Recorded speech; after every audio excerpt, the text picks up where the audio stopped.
A dark-haired man wakes up in a horrifying pit. He doesn't remember who he is or how he got there, but the most terrifying thing is that he's surrounded by a pile of motionless bodies.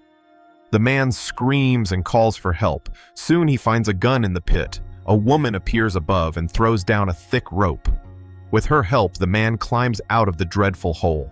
He finds himself in some kind of forest. It's raining. Thunder roars and lightning flashes. The man shivers from the cold and calls for help again. In the middle of the forest, he comes across a house and peeks inside. There he finds 3 men and 2 women, a blonde and an Asian woman. The Asian woman is the one who rescued him from the pit. At first, everyone is arguing and threatening each other. No one trusts anyone here. One of the men falls ill. He lies on the floor, screaming in pain. The blonde girl tries to help him. Eventually, the man regains consciousness. Our main character finds out that none of these people remember who they are or how they got here. Soon they find 4 IDs. The blonde is named Sharon, and the men are Michael, Lucas, and Nathan. The name of our protagonist remains unknown, so they decide to call him John. There are car keys in the house, but the car itself is nowhere to be found. The woman who saved John is mute and doesn't understand English. This is troubling, as it seems she knows something the others don't. Sharon says they all woke up in the house just 30 minutes ago. Another argument breaks out. John wasn't with them, so he's an outsider and can't be trusted. But John doesn't trust them either. The group searches the house. There's a large stockpile of food and a fridge with a calendar on it. The date marked is April 18th. Using gestures, the mute woman shows that something very important will happen on that day. They also discover a whole arsenal of weapons, which means they can defend themselves if necessary. Sharon suggests John take a shower and gives him a bottle of hydrogen peroxide. He really needs to clean up, having spent so much time in that dreadful pit. The mute woman escapes from the house. John, Lucas, and Sharon go after her. Maybe she knows the way back. They catch a foul smell in the air and find a man tied to a tree. He's unresponsive. Unfortunately, he's not alone. It feels like a maniac recently passed through this forest. Michael realizes he's highly skilled with weapons, while Nathan goes through the books in the house and discovers he knows Latin and French. He also understands many medical and biological terms. It might even be his house. Meanwhile, John, Lucas, and Sharon continue exploring the dark, mysterious forest. They find a shed and look inside. There, the mute woman is feeding a tied-up, unhealthy-looking woman. This woman recognizes John, accuses him of using her, and then attacks him. John knocks the deranged stranger out. In the shed, they notice a camera. It seems someone is watching them. The group returns to the house. Nathan says a few phrases to John in Italian and Latin. John understands them perfectly. The men conclude that they must have known each other before losing their memories. A new day begins, and with it, of course, a new argument breaks out. Michael and the mute Asian woman stay behind to guard the house, while John, Sharon, Nathan, and Lucas head out to explore again. Along the way, they come across more tied-up bodies, surrounded by buzzing flies. Michael tries to recall something about his past. He feels that there's some kind of connection between him and the mute woman. Suddenly, a scream echoes from the forest. Michael tells the woman to hide inside the house, grabs a weapon, and runs toward the sound. Someone is desperately calling for help. Michael finds a wounded man bound with barbed wire and tries to free him, but the man attacks Michael. Meanwhile, the group stumbles upon a narrow forest road. Soon they discover 2 cars covered with branches nearby. The vehicles still work, and there's even some gas in the tanks. The group finds a photo that includes everyone except John. Lucas concludes that John is an outsider and is hiding something. John replies that maybe he was the one who took the photo. They decide to return to the house and figure out what to do next. On the way, the mute Asian woman appears. Soon, they find a crazed, tied-up man. Lying at his feet is Michael. Sadly, he's too badly wounded and can't be saved. The mute woman cries in grief. It seems she had feelings for Michael. John and Sharon start one of the cars and drive down the road, hoping to find a way out of this strange and terrifying place. They come across an abandoned building and go inside. A child is hiding there. The boy calls John by his real name, Jonah, and seems frightened of him. John tries to approach the boy, but Sharon begs him to leave the child alone. At that moment, John suddenly realizes he has feelings for Sharon.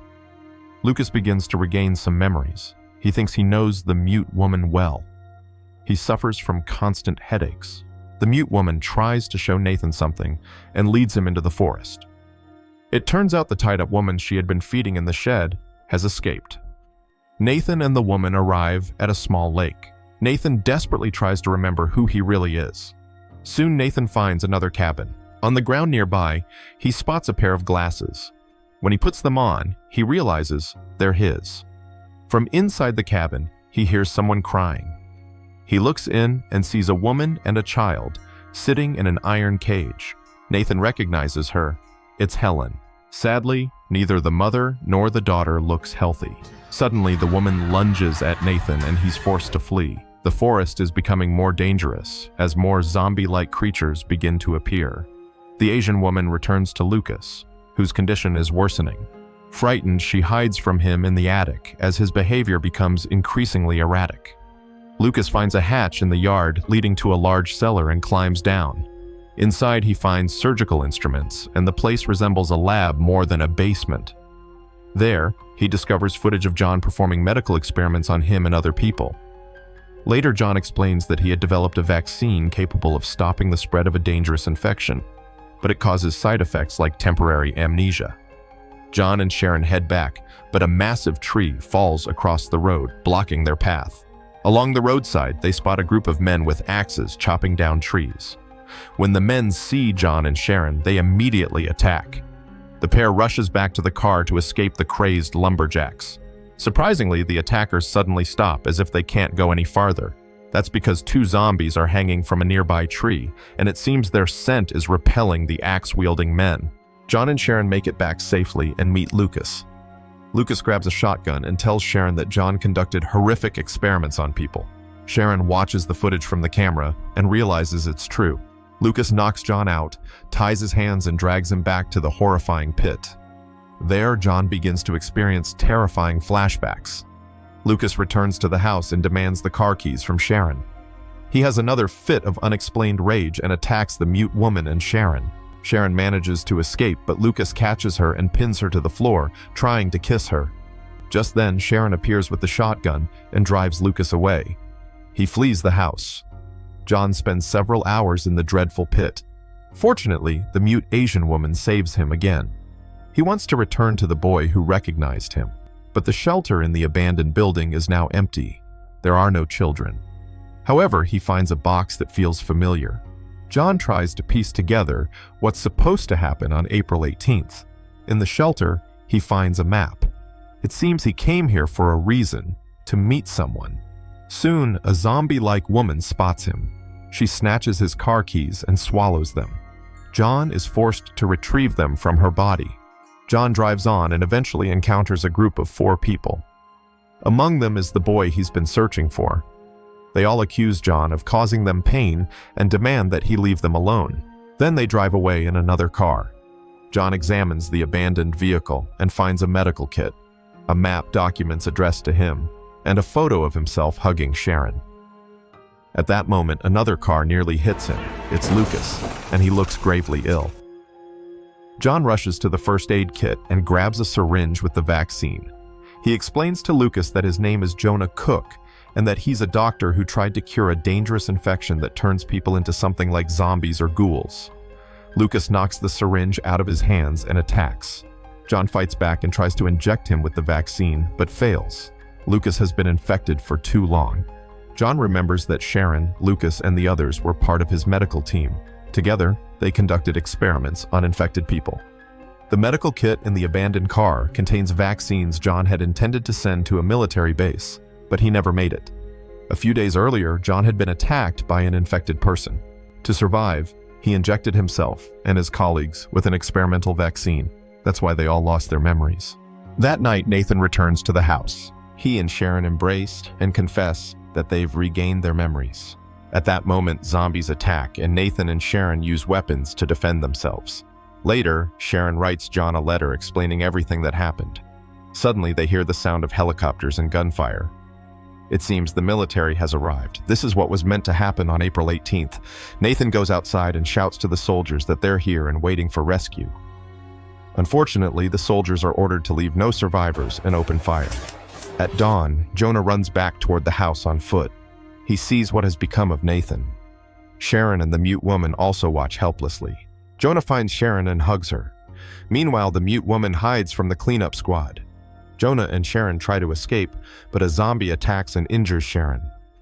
Jonah drags his beloved back to the horrifying pit to hide from the monsters and the military. Sadly, Sharon's wound is too serious and Jonah can't save her. All he can do is inject both himself and Sharon with the vaccine. In her final moments, Sharon gives Jonah the letter. Soon they both close their eyes. The military finishes its mission and returns to base. Sometime later, Jonah opens his eyes. In the letter, Sharon had revealed that they were husband and wife and had worked together as doctors. When the epidemic began, they developed the vaccine together. Near the dreadful pit, the mute woman appears once more and helps Jonah out. It turns out she is the key to survival. She is the only one immune to the new virus. Sadly, Jonah now has no memory again and doesn't read the letter Sharon wrote him. He walks away with the mute Asian woman. That's where the movie ends.